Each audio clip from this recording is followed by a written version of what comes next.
Chairman Hall, Vice Chair Ferguson, Ranking Member Humphrey, and members of the House Government Oversight Committee, thank you for this opportunity to provide opponent testimony on House Bill 75. My name is Gary Daniels here representing the ACLU of Ohio. The ACLU of Ohio appreciates HB 75 is meant to protect Ohioans' display of thin blue line flags and emblems on their property when the places they live and such displays are otherwise subject to regulations of homeowners associations, condominium associations, mobile home park operators, or private landlords. By doing this, HB 75 expands current law applicable to the United States flag, the state of Ohio flag, POW and MIA flags, and military service flags. The ACLU of Ohio typically takes interest in these types of situations when they explicitly involve the First Amendment. That is, when there is a government actor and/or involvement restricting speech. Of course, HOAs and other entities subject to HB 75 are not government actors. Nonetheless, the ACLU of Ohio still appreciates legal and statutory protections of speech and expression in countless situations and arenas where there is no government involvement. This includes HOAs and the other entities covered by HB 75. I realize that all sounds contradictory.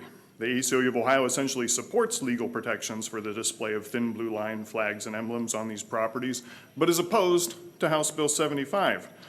Our opposition comes not from the protection of private expression HB 75 provides, but rather the fact HB 75 protects and addresses only one type of expression, one message.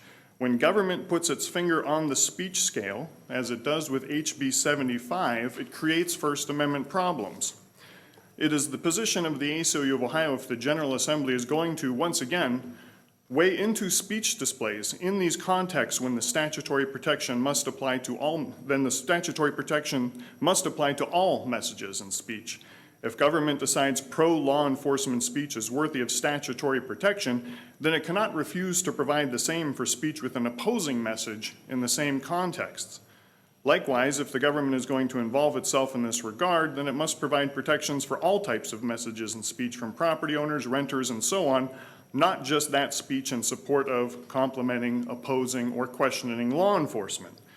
When government holds the keys to regulation and restriction, picking and choosing speech and expression winners is a formula fraught with numerous and identifiable problems. Government's proper role is to facilitate free speech pursuant to its duties under the First Amendment, not to use its powers to facilitate only the speech meeting its approval. In other words, the ACLU of Ohio would generally support legislation with widespread protections for Ohioans' display of expression and speech with regard to HOAs, condos, and more. House Bill 75 falls far short of that. On the macro level, it protects a very narrow category of speech.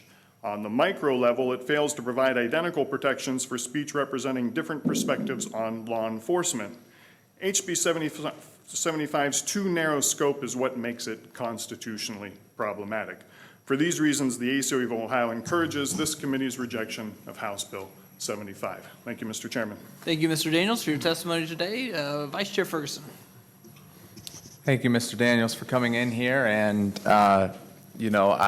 I concur with a lot of what you're saying here, that we need to take this pretty seriously when it comes to our First Amendment rights and what we're allowing or disallowing.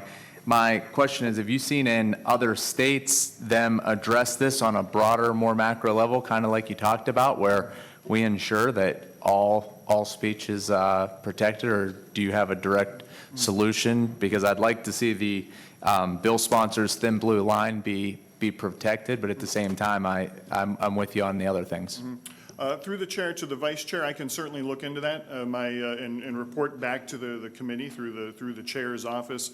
As I often say with these types of things, I've got my hands full with Ohio, so I don't oftentimes have what I consider the luxury for what's going on in other states.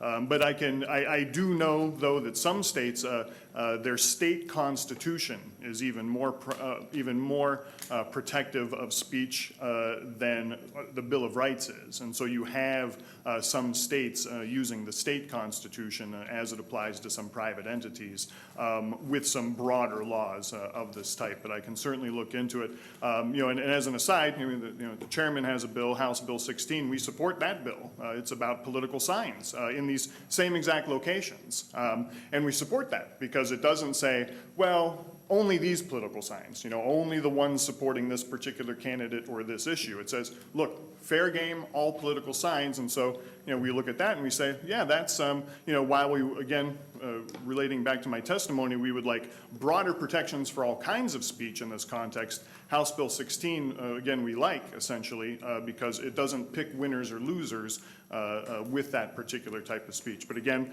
I will look into what some other states are doing and get back to the chair and yourself, Mr. Vice Chairman. Thank you for that input, and maybe the chair could look at some of the language of his bill, and it might actually address, be able to apply it here on this as well. So, thank you. And any information you find, come up with, be happy to share that to members of the committee. Representative Rader. Thank you, Mr. Chair. Thank you for coming today and testifying. And when I had given my when we had testimony from the sponsors, I had asked if they were amenable to editing the bill or an amendment that would expand it. At the time, they weren't as amenable. Maybe we can revisit that. But going back to your comments on the constitutionality of this particular piece of legislation, I know you're not the court, and certainly you would have to see how this would work out in the courts. But in your estimation, would this open up this piece of legislation to challenges? Would those challenges be upheld, or would the court potentially strike this piece of legislation down based on your knowledge of how these types of issues go? Through the chair to Representative Rader, I'm unsure. This idea of protecting speech in locations like properties governed by HOA, I think is a relatively new legislative effort and attempt around the country. So if there have been lawsuits, and certainly we'll look into that, they might not even be resolved yet, assuming they have been filed in the first place.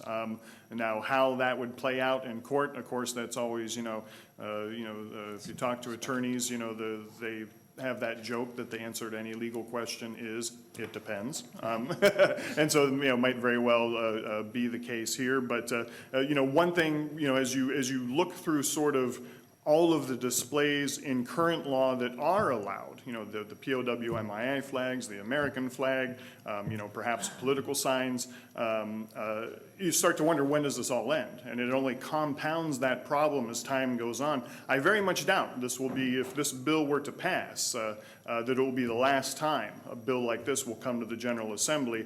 The next time you'll be asked to approve a different type of expression in HOAs and similar locations. And I think, the problem, it gets more constitutionally problematic the more times you build this up, which isn't to say not to do it. Again, we are conceptually supportive of the idea of, essentially maximum free speech protection, even in a lot of private arenas and entities. So I don't want to say here and be misunderstood as the situation is, well, just scrap this all together.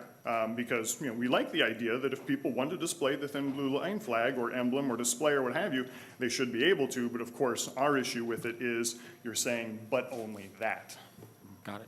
Thank you so much. Thank you, Mr. Chair. Any other questions from members of the committee? Seeing none, thank you so much, Mr. Daniels, for your testimony today.